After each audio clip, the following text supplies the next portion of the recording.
At this time on a Monday, this time-ish, we normally turn our attention to technology, and we're going to do that again today. The man with the lowdown on our new toys is our gadget man, Matt Porter from Matt Porter Web Design, and we're going to look at the gadget review of 2015. We are. You've whittled it down from everything you come in and tell us about. Terribly exciting, isn't it?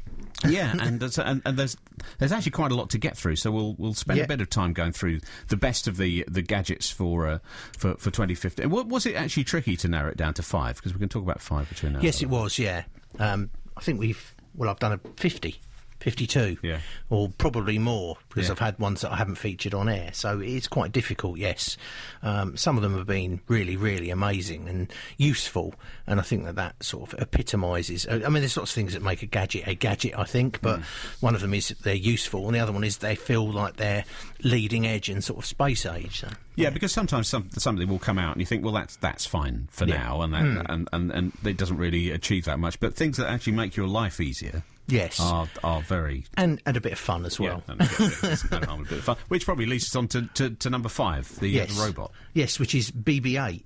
This is a little robot called BB-8, which is in the new Star Wars film. It actually plays a very large part of the new Star Wars film.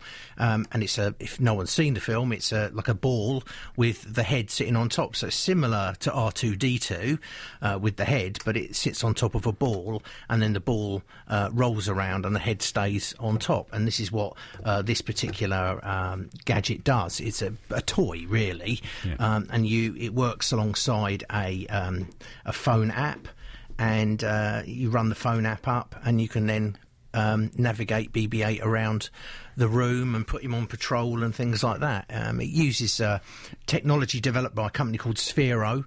So the technology really is the ball, and how you can actually make a ball roll around the room under its own steam. And that's what I believe Lucasfilm actually employed Sphero to work on the practical prop they used in the film to make it work as it should, rather than CGI. But that's the sort of thing, just going back to my childhood, it would be something mechanical that I put batteries in the back of, and you'd physically turn it on and let it go, to then say, well, you use the technology on your phone to have something. That's the advancement of that. It's interesting really. that they, and it's very good because you're using a phone, that there's software updates. So when the film came out, all the sound effects on BB-8 changed, and actually what they did was they changed to the sound effects that were used on the film.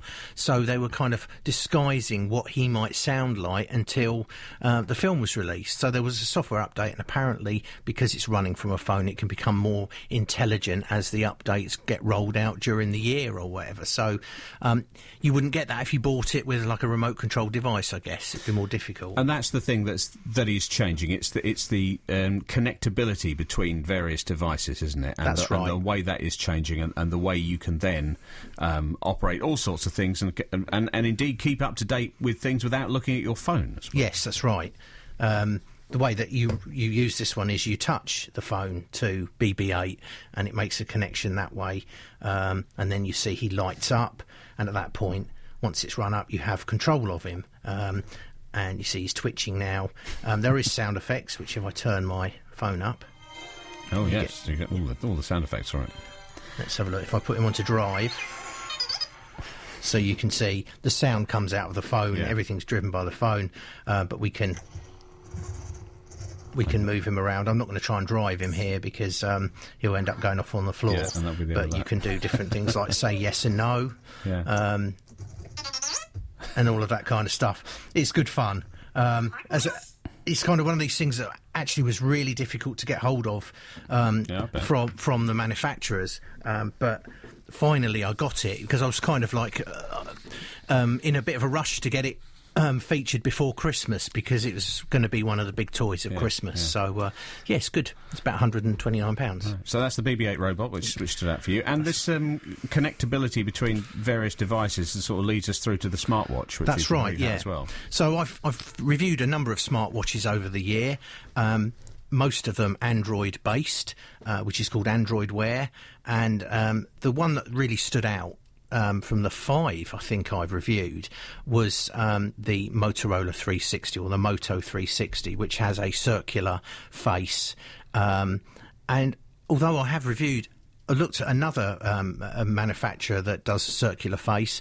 This one, for some reason, sort of stands out, and I think maybe because the bezel's very narrow on it and things like that, and it feels kind of like a proper watch, whereas a lot of these square face type watches kind of feel more like a digital watch. Yeah, I see what you mean, yeah. Whereas this feels like a normal watch. You have the option of picking different watch faces, and you can actually make your own. And one of the things I did do, which I haven't got with me today, was actually managed to make a Mickey Mouse face with Mickey Mouse on the back with his arms, and it was exactly as the sort of the Mickey Mouse watch was. So that's the kind of thing you can do watch face wise. But then once you're using the watch, you can then use Google to do searches for do web searches, ask questions and things like that using Google Now. Very good for if you're doing something like a quiz night.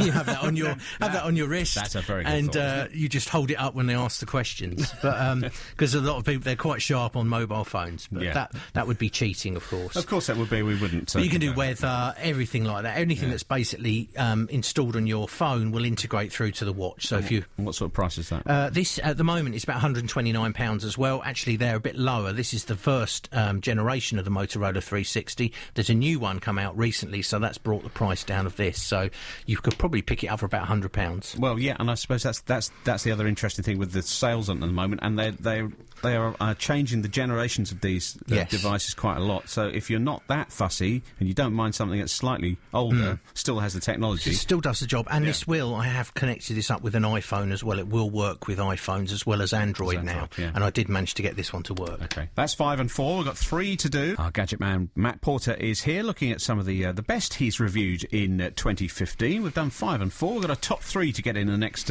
few minutes, Matt. So what are we going for at number 3? Number 3 is the Solo Shot 2, which is an automatic tracking tripod head, or a virtual cameraman, as they called it, or robotic cameraman. So basically, it's some equipment that you attach to your tripod, and then you attach your camera onto the Solo Shot. It has an aerial on it, a transmitter and a receiver, and you also have a transmitter receiver that you wear on your body. So it can be around the wrist or in your pocket or wherever you like. And what happens then is once you've set up, it takes about 10 minutes to make sure everything's properly set up. Wherever you go with that transmitter, the robot, the head of the tripod, will track you.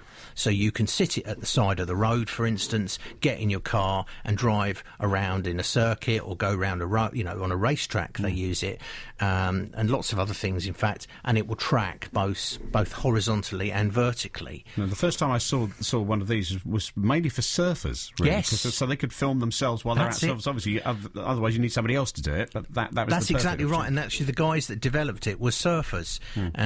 So there's actually an option there that it will zoom in as well, so it will control the camera as well as panning and tilting. It will also control the zoom of a video camera.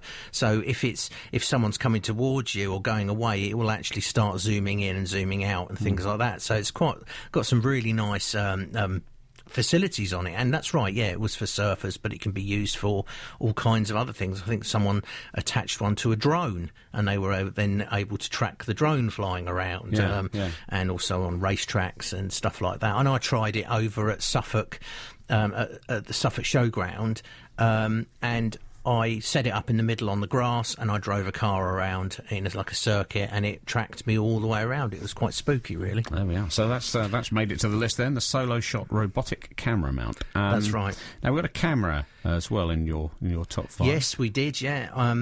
I had a number of cameras lent to me by Fujifilm over the last year, and one of them that stood out particularly was the Fujifilm X-T1, which is a sort of an equivalent to an SLR camera that people would be used to, but it was called mirrorless. I think it uses a technology called mirrorless, but basically when you look through the viewfinder, you are seeing what you would see through the lens.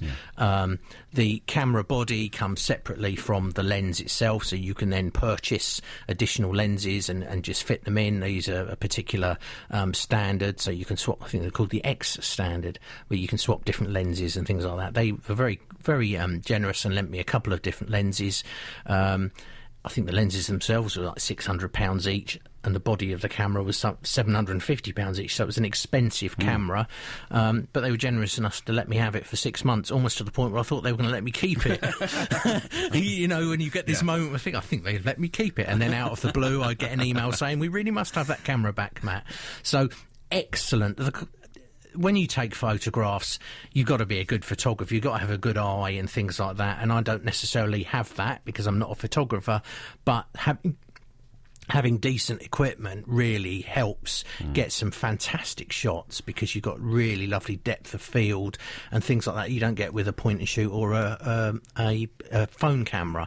So I've got some lovely photographs, and like I say, the depth of field, you could set it to 1.2 f1.2, so you could get really, really sharp on someone's eyes, but their nose would be out of focus because it was that much. The definition was so but it was fantastic. So a great camera if you're prepared to spend a little bit extra money, you do get the fantastic results. So that was fantastic. Yeah, I loved it. I loved that camera. All right, so not cheap, but worth it if you want to spend a little extra. And number one. Yeah. Are we saying these in order of importance? Is this really your number one? This is my this has to be the most futuristic gadget that I've driven, and gives it away really because it's a car that I've driven this year. And it turns out I've driven about 14 vehicles in the last year. I did a bit of a series on electric cars and hybrids, but this one was the epitome of technology, which was the Tesla Tesla Model S P85D. I had a couple of different Teslas, but this one was, I went to Gatwick to their one of their stores to test drive, and I drove around Crawley and things like that and had a bit of a drive in it. But this was a four-wheel drive electric vehicle, and this particular one had an option on it. It had sport mode and what they called insane mode. They have a little bit of a twinkle in their eye, Tesla, really, when it comes to these kind of things. So insane mode gave you the most, the best performance the vehicle was capable of, which was 690 brake horsepower and 0 to 60 in 3.1 seconds. Four-wheel drive, completely electric. Inside was your centre console is a 17-inch monitor, so everything's controlled from a screen, including your sunroof, your lighting, everything. And it had the door handles. When you put your hand out, the door handles slid out to present themselves to you. Otherwise, they would be close into the body and giving really good aerodynamics. Since I drove it, there's been a new option added to the P85D, which is called the ludicrous mode. So now, if you pay some more money, they give you ludicrous mode instead of insane mode, and I believe that gives you 720 brake horsepower and 0 to 60 in 2.8 seconds. So it's a real supercar beater, but pure electric. And just briefly, Matt, these cars such as these, and from other manufacturers as well, they're now slowly shaking that image off of the milk float. Yeah, definitely. The ones I've driven are fantastic. You'd never believe. I used to be a milkman. I used to help a milkman actually. And yeah, it was a lead acid battery, and great for what they were. But this is just something else. These are cars which are, the performance of them is world beating. So there you go. Yeah, and loads more enhancements and developments to come in 2016. That's right. No doubt. Matt, good to see you, and Happy New Year. And you too. Nice to see you. And we'll see more gadgets in 2016 from Matt Porter, who runs Matt Porter Web Design, our gadget man.